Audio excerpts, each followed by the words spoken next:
Uno degli aspetti più interessanti di questa ricerca meteorologica climatica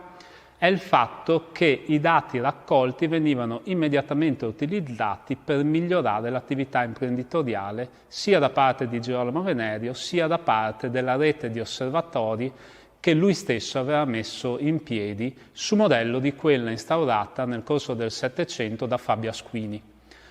Questi dati infatti venivano applicati non solo all'ambito agronomico, ma a tutta una serie di altri studi tecnico-scientifici sviluppati nel corso della prima metà dell'Ottocento e poi proseguiti anche nel corso dei decenni successivi.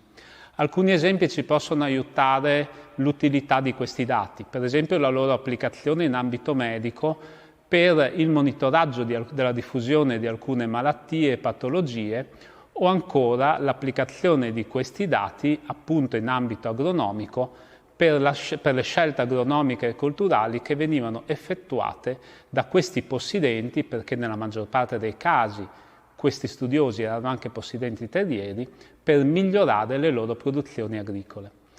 Un altro settore interessante di studi connette gli studi meteorologici e climatici agli studi energetici. In Friuli Girolamo Venerio, assieme ad una serie di altri studiosi appassionati di scienza, appassionati di cultura, anch'essi imprenditori, sviluppa tutta una serie di studi riguardanti l'uso delle fonti energetiche, sulla falsariga di quanto avevano già fatto gli Asquini e lo stesso Zanon nel corso del Settecento.